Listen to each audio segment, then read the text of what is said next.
sarana penyeberang yang sangat baik. Mereka merupakan sarana untuk menyeberangi sampai ke pantai seberang, yaitu Nibbana, dan itu merupakan suatu sarana yang sangat baik. Dan mereka-mereka ini, baik Yang Mulia Sariputta, Moggallana, Punna maupun Mahakacayana, mereka semua mampu mengajar Paticca Samuppada secara sistematis.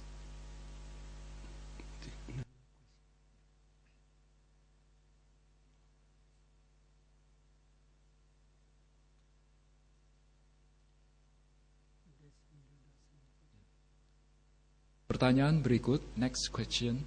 What is Nirodha Samapatti? What is Nirodha Samapatti? Why only the Anagami and Arahant who already had the jhana can do Nirodha Samapatti? Apa itu Nirodha Samapatti? Mengapa hanya Anagami dan Arahat saja yang telah memiliki jhana bisa memasuki Nirodha Samapatti? Nirodha Samapatti is cessation attainment. What says? Among Nama Rupa, Nama cease completely for fixed time. 1 day, 2 days, 7 days, etc. Among materiality, mind-born materiality cease for fixed time, 1 day, 2 days, or 7 days, etc. So such type of cessation is called Nirodha Samapatti. If Anagami or Rahat wants to enter Nirodha Samapatti, first they must practice Vipassana. While practicing Vipassana, the object of Vipassana is this jhana attainments.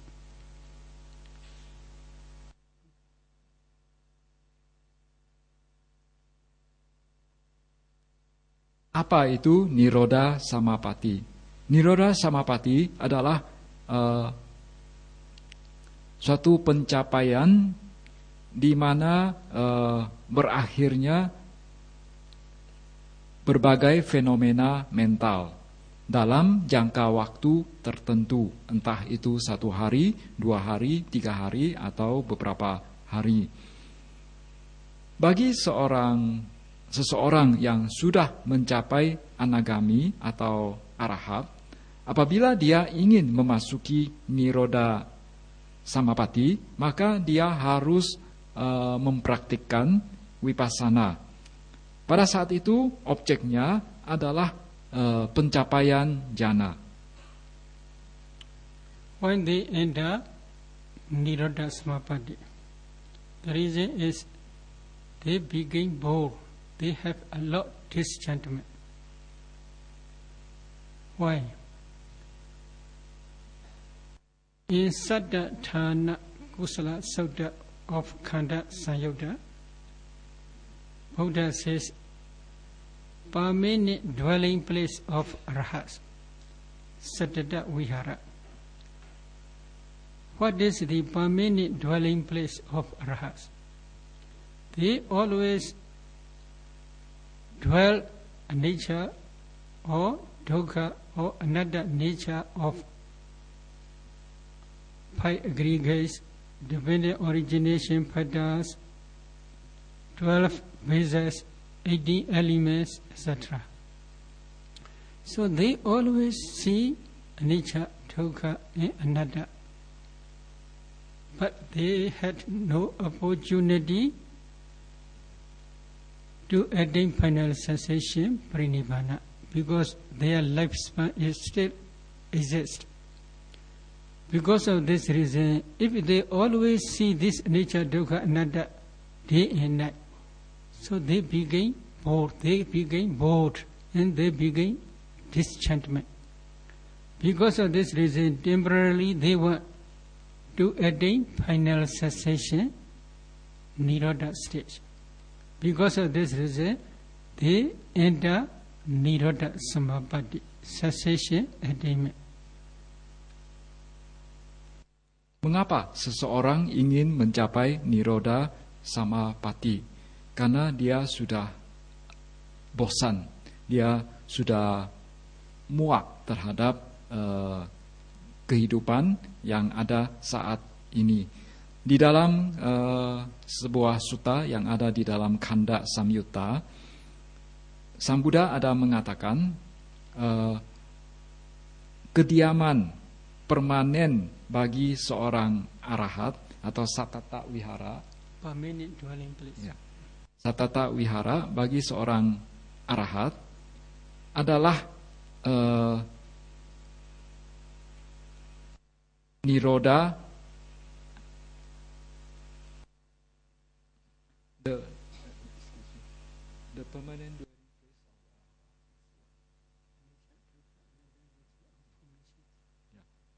Jadi tempat kediaman yang permanen bagi seorang arahat adalah anicca, dukkha, anatta dari berbagai hal, yaitu entah itu paticca samuppada, berbagai faktor yang ada di dalam paticca samuppada, kemudian berbagai 12 elemen unsur al-ayatana dan hal-hal lainnya. Dan mengapa mereka ingin mencapai Nirodha Samapatti? Karena hidup mereka itu masih berlangsung, jadi usia mereka masih ada, sehingga mereka belum memiliki kesempatan untuk mencapai parinibbana. Oleh karena itu mereka ingin secara sementara mencicipi parinibbana. Oleh karena itu mereka memasuki Nirodha Samapatti. They also don't want to enjoy Chinese New Year. So because of this reason, though they trying to enter cessation attainment Nirodha Samapatti. If they want to enter cessation attainment, they must practice vipassana. The object of vipassana is this jhana attainments only, not any other formation. So they must re-establish first jhana concentration. Emerging from first jhana, they must contemplate first jhana dhammas as anicca, dukkha, and anatta systematically. Then they must re-establish second jhana concentration. Emerging from second jhana concentration, they must contemplate second jhana dhammas as anicca, dukkha, and anatta. In this way, they must practice vipassana systematically up to number 6 jhana, the base of nothingness jhana. They re-establish base of nothing jhana concentration, emerging from base of the nothingness jhana concentration. Base of nothingness jhana concentration. Then they must contemplate those jhana formations as anicca, dukkha, and anatta. After that,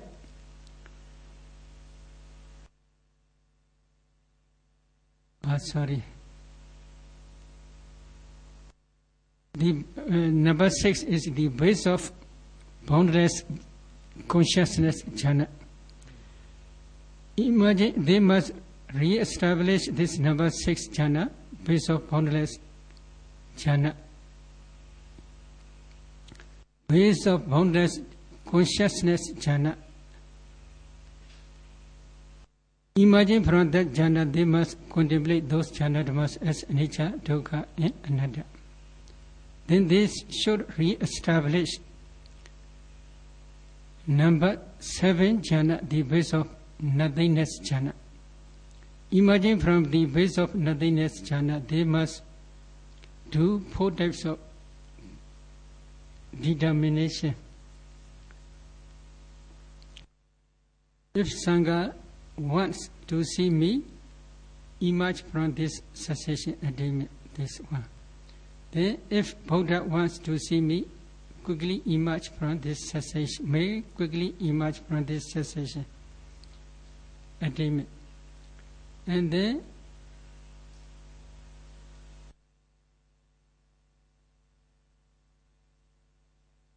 they must fix time for 7 days, etc. If they fix for 7 days, when 7 days, at the 7th days may emerge from this cessation attainment. Another one is may my parikaras. Parikaras is belly, maybe ropes, etc. May do not harm by any danger, such as fire, etc. So he do this 4 types of resolution, determination. After that, he must re-establish number 8 jhana, the base of neither perception nor non-perception jhana. As soon as he enter into the base of neither perception nor non-perception jhana, one mind moment, between one mind moment, he reached cessation attainment. So because of this reason, every anagami and every arhat cannot enter this cessation attainment. Only anagami and arhat who had already attained 8 jhanas, they can attain this Nirodha Samapatti. They can practice Nirodha Samapatti cessation attainment.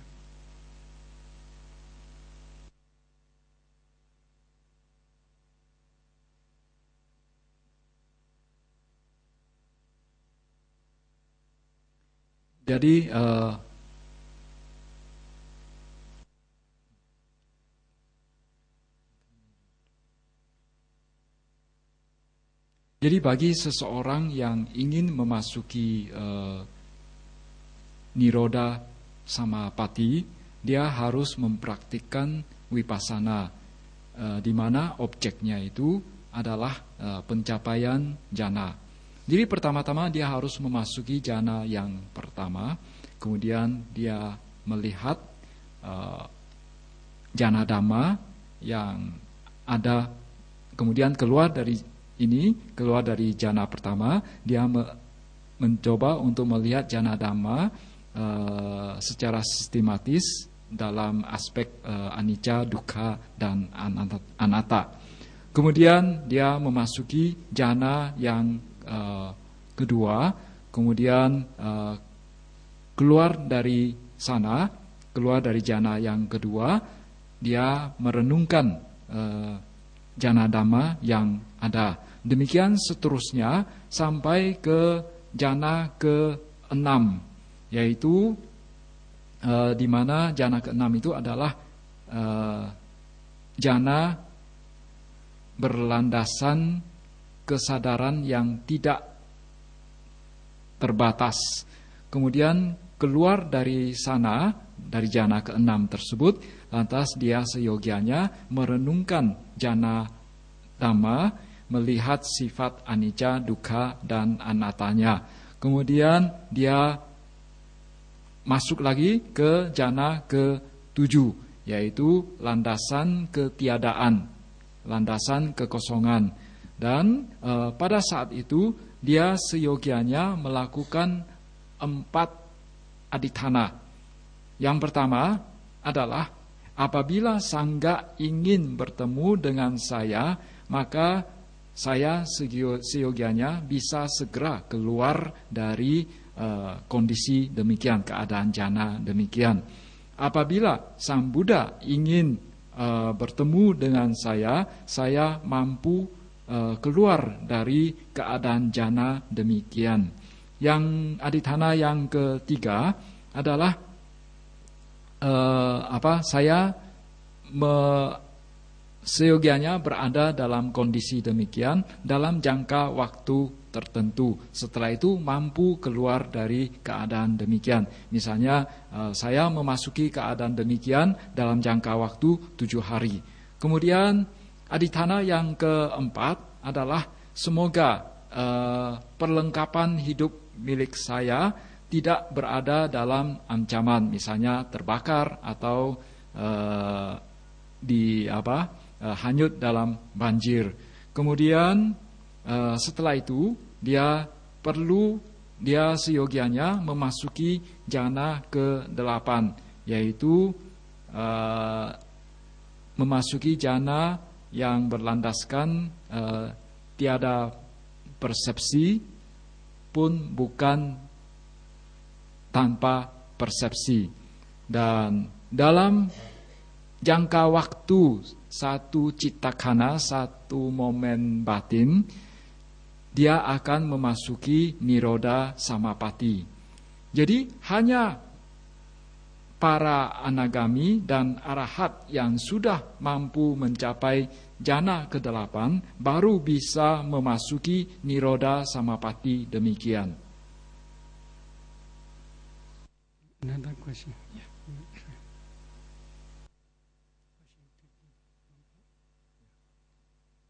The next question. How purification of sila can be done or achieved? Bagaimana pemurnian sila bisa dicapai atau bisa dilakukan? One day, Subrahma Deva Buddha, Subrahma Deva asked one question to the Buddha. Why he asked this question? Subrahma Deva Buddha has 1,000. Do you understand? 1,000. 1,000 deities. So one day they enjoy in one of maybe botanical garden, maybe in one garden. Then 500 deities go up trees to pluck flowers for their Deva Subrahma. They are singing in plucking flowers. Very soon, Subrahma Deva Buddha did not hear their song. Then he looked up. At that time, there is no one.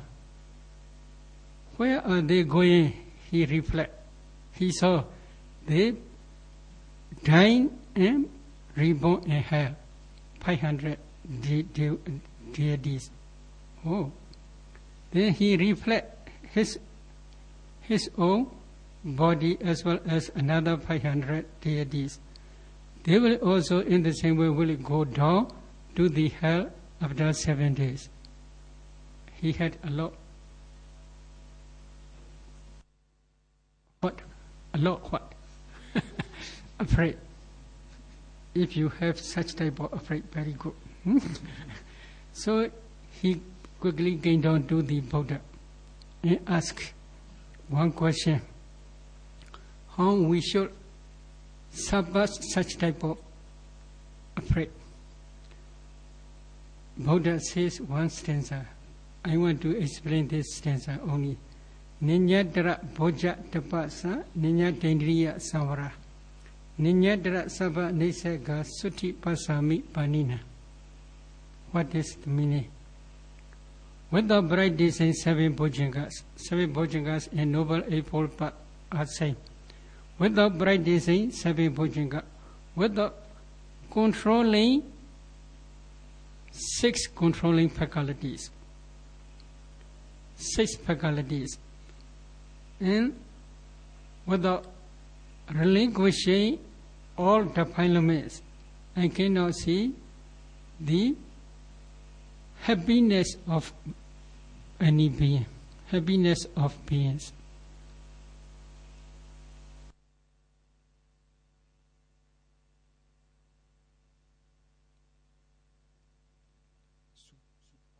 Subrahma. Jadi saya ingin menceritakan sebuah kisah Jadi ada seorang dewa yang bernama Suprama Dewa. Dia mengajukan sebuah pertanyaan kepada Buddha. Jadi pada saat suatu ketika Suprama Dewa ini dia pergi ke sebuah taman untuk menikmati pemandangan taman tersebut bersama 1000 dewa lainnya. Dan ketika itu ada 500 dewa, mereka memanjat pohon-pohon yang ada di sana, kemudian berusaha untuk memetik bunga yang ada di pohon tersebut. Dan ketika itu Suprama Dewa tidak mendengarkan suara apapun, dan dia merasa heran. Kemudian dia bertanya-tanya pada dirinya sendiri kemana mereka pergi. Ternyata ketika dia melihat dia melihat bahwa dia menyelidiki, ternyata ke-500 dewa itu sudah terlahir di alam neraka. Dan kemudian dia melihat ke dirinya sendiri bersama 500 dewa lainnya. Ternyata setelah 7 hari dia pun akan terlahir di alam neraka. Lantas muncul ketakutan yang sangat kuat dalam dirinya. Dia berusaha untuk menghampiri Sang Buddha, kemudian mengajukan pertanyaan kepada Sang Buddha. Lantas Sang Buddha memberikan sebuah jawaban dalam bentuk syair. Bunyi dari syair tersebut adalah, bagi seseorang yang tidak mempraktikkan 7 bojangga, yang berarti dia tidak mengendalikan ke-6 indrianya, berarti juga dia tidak akan menanggalkan semua kilesa, semua kotoran batin yang ada pada dirinya. Bagi seseorang yang tidak melakukan hal-hal demikian, maka saya tidak akan melihat kebahagiaan akan muncul pada makhluk-makhluk seperti ini. So, guarding faculties is very important. What are faculties? 6. Eye, ear, nose, tongue, body and mind. Altogether 5 faculties. You must guard these 5 faculties if you want to have purification of virtue. How you should guard? Please close eye, please close ear, please close nose, please close mouth, please close mind is impossible. So you must guard. If you have eye, but you should pretend not to see. Although you have ear, you must pretend not to hear. If you always pay attention your eye to others, if you always pay attention to ear to others, then you will have a lot of unwholesome tamas. You are accumulating unwholesome tamas. Then your virtue cannot be purified, because you may have a lot anger, you may have a lot attachment, you may have a lot some type of defilements. So this is very important. Most important thing is mouth. If you cannot close your mouth, this is problem. You cannot purify your virtue. This is very important. But to guard mind is not easy. Although it is not easy, you must guard. How? There is one sutta, Komopama Sutta. I will explain this sutta in brief.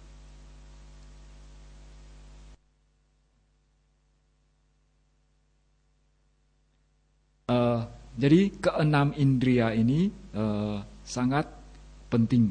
Kita harus menjaganya agar bisa menjaga kemurnian sila kita. Apa saja keenam indria itu? Yaitu mata, telinga, hidung, mulut, lidah, dan badan. Jadi kita harus menutup mata, menutup telinga, menutup hidung, menutup mulut, tetapi tidak mungkin menutup batin. Jadi kita memiliki mata, tetapi kita seyogianya pura-pura tidak melihat. Kita memiliki telinga, tetapi kita seyogianya pura-pura tidak mendengar. Apabila kita tidak berusaha untuk menjaga mata, menjaga telinga kita, maka akan muncul banyak akusala kama, akan muncul banyak hal-hal yang tidak baik. Kita tidak bisa meningkatkan kemurnian sila kita. Akan muncul berbagai kotoran batin, akan muncul kemarahan, kebencian, dan sebagainya. Dan yang paling penting adalah menjaga mulut kita. Karena kalau tidak menjaga mulut kita, maka kita tidak bisa memurnikan sila kita. Untuk menjaga batin ini sesungguhnya ya memang tidak mudah. Saya akan menceritakan sebuah sutta. Komo Pama Sutta.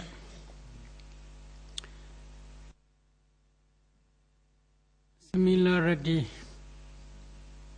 the smell of tortoise. Tortoise.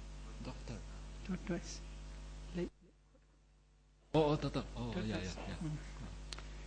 One day, one tortoise is searching for food on the bank of a river. Maybe that bank may be a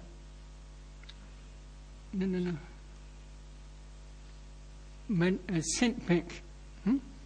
So one fox also searching for food on the bank of that river. They saw each other very far away. At that time, fox has the intention to bite and eat this tortoise. Tortoise also understand fox is coming to eat me, to bite me. So he understand then what he do. He shrink. He put his 6 limbs, head, one hand, another hand, 2 hands, 2 legs, and tail. He put in his shell, all, and then he stay quietly.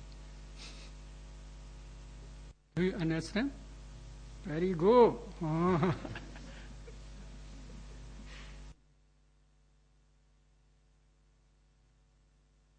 Kumo.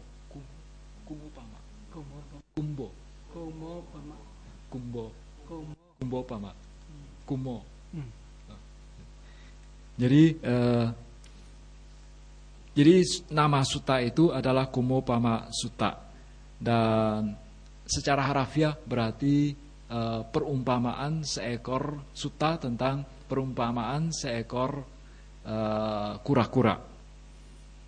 Jadi pada suatu hari ada seekor kura, dia ingin mencari makanan ke tepi sebuah sungai. Pada saat itu ada seekor rubah juga mendatangi tempat itu. Jadi mereka kedua, yaitu rubah dan kura ini bertemu di tempat itu. Dan rubah ini memiliki niat untuk memangsa kura-kura ini. Dan kura-kura ini paham juga bahwa dia akan dimangsa oleh sang rubah. Oleh karena itu, pada saat itu dia segera memasukkan ke 6 anggota badannya ke dalam cangkangnya, ya. Jadi apa saja ke 6 anggota badannya, yaitu kepala, ekor, kemudian kedua tangan, keempat tungkai, ya, keempat tungkai,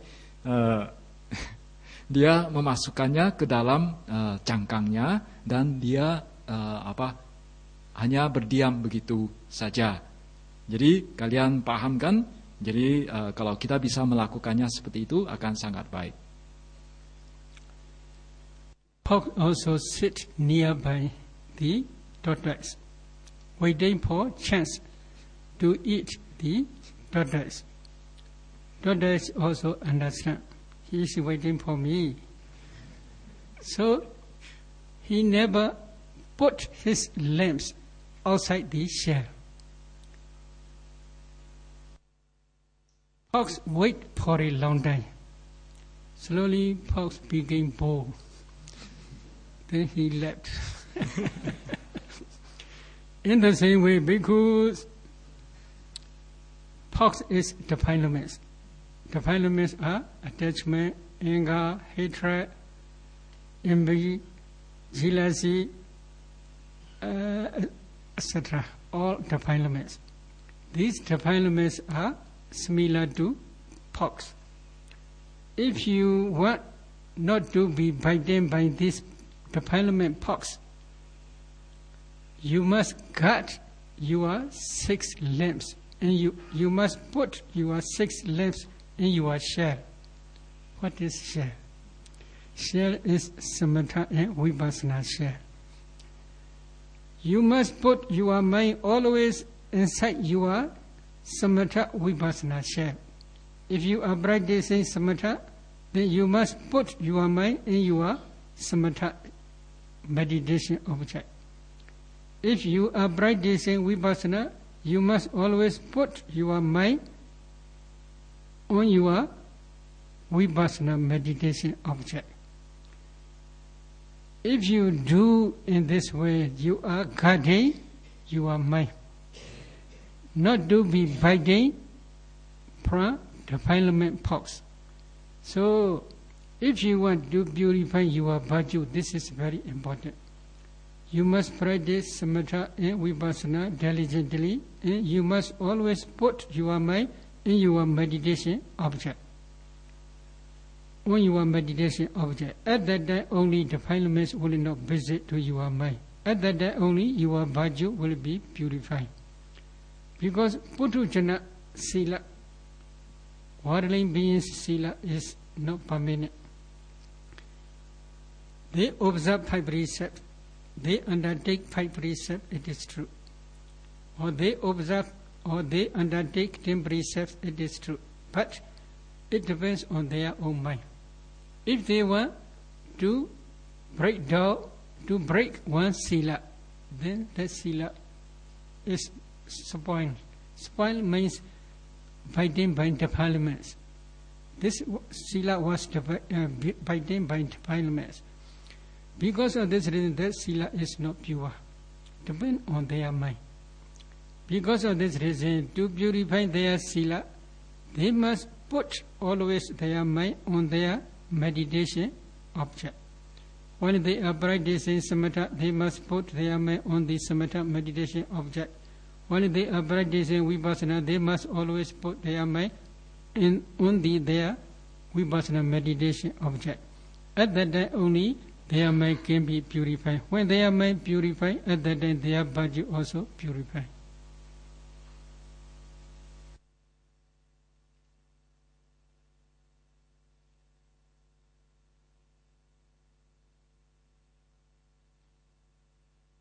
Jadi pada saat itu sang rubah melihat kura-kuranya itu memasukkan ke-6 anggota badannya ke dalam cangkang. Lantas dia duduk dekat kura-kura tersebut menunggu. Dan sang kura-kura dia juga paham bahwa sedang ditunggui oleh rubah. Sehingga dia tidak mau mengeluarkan anggota tubuhnya keluar. Dan akhirnya karena rubah itu menunggu cukup lama, akhirnya dia sendiri bosan dan meninggalkan tempat itu. Dalam hal ini rubah itu ibaratnya adalah kotoran batin kita atau kilesa kita, apakah entah itu kemelekatan kita, keiri hatian kita, kebencian kita, kemarahan kita, dan lain sebagainya. Jadi agar kita tidak menjadi korban dari rusa, tidak menjadi rubah, tidak menjadi korban dari kilesa kita, korban dari kotoran batin kita, kita seyogianya menjaga keenam anggota badan kita selalu berada di dalam cangkang. Maksudnya apa? Kita seyogianya berdiam di dalam samatha vipassana. Kita seyogianya menempatkan batin kita selalu berada dalam meditasi samatha vipassana. Ketika kita melakukan samatha, meditasi samatha, kita seyogianya senantiasa berdiam pada objek samatha kita. Ketika kita melakukan meditasi vipassana, kita seyogianya senantiasa berdiam dalam objek vipassana kita. Apabila kita bisa melakukan secara demikian, maka kita akan mampu menjaga batin kita. Kita akan mampu untuk membuat sila kita menjadi murni. Jadi kita harus mempraktikkan samatha vipassana. Kita seyogianya menempatkan batin kita pada objek meditasi kita. Sehingga dengan demikian kilesa atau kotoran batin tidak akan menghampiri batin kita. Kita mampu menjaga kemurnian sila kita. Sebagai seorang putujana, bisa saja seseorang mengambil 5 sila, bisa mengambil 10 sila. Agar dia bisa menjaga kemurnian silanya, agar tidak merusak atau tidak menghancurkan silanya, dia perlu menjaga agar silanya itu tidak menjadi spoil, rusak juga. Jadi dia harus menggunakan sila untuk mengatasi, untuk memerangi kotoran batinnya, untuk memerangi kilesanya. Jadi cara memurnikan sila adalah menempatkan batin kita pada objek meditasi kita. Pada saat seseorang sedang melakukan meditasi samatha, dia seyogianya menempatkan batinnya pada objek samatha. Pada saat seseorang sedang melakukan meditasi vipassana, dia seyogianya menempatkan batinnya pada objek vipassananya. Hanya dengan demikianlah barulah seseorang bisa memurnikan batinnya. Hanya dengan cara demikianlah baru seseorang bisa menjaga kemurnian silanya. Therefore, if you want to achieve purification of your virtue, number 1, please close your eye. Number 2, please close your ear. Number 3, please close your nose. Number 4, please close your mouth. Number 5,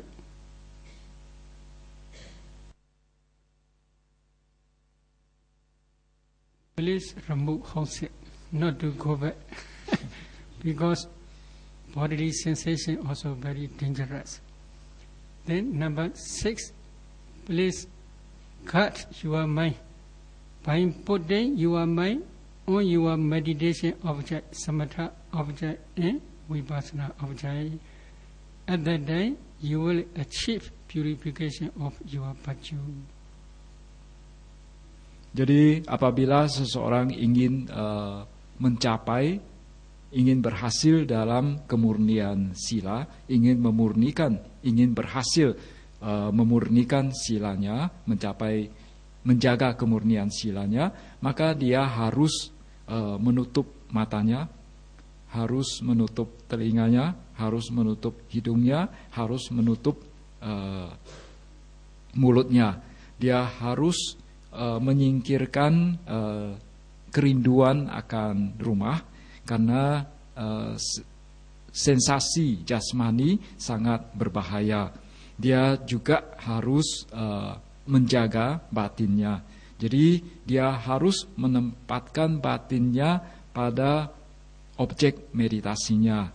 Hanya dengan demikianlah baru seseorang bisa menjaga kemurnian silanya. Let us stop our Dhamma talk tonight. If you have any question, then you can ask. Ya, mari kita menghentikan Dhamma Desana kita hari ini.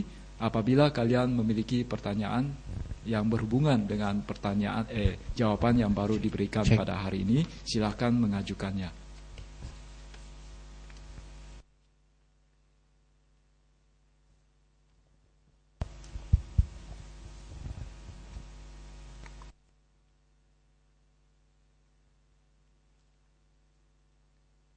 If there is no question, sharing merit. Mari kita melakukan pelimpahan jasa. Idame punya asawakya wahahodu idame punya nibbana sa pachiyo hodu idame punya sabha sadana pajema desabe mesama punya baga lebandu sadu. Semoga jasa-jasa kebajikan ini bisa membawa menuju ke berakhirnya kotoran batin. Semoga jasa-jasa kebajikan ini bisa menjadi bekal saya untuk mencapai nibbana. Semoga jasa-jasa kebajikan ini juga, dengan jasa-jasa kebajikan ini saya membagi kepada semua makhluk hidup. Semoga mereka bisa mendapatkannya secara merata.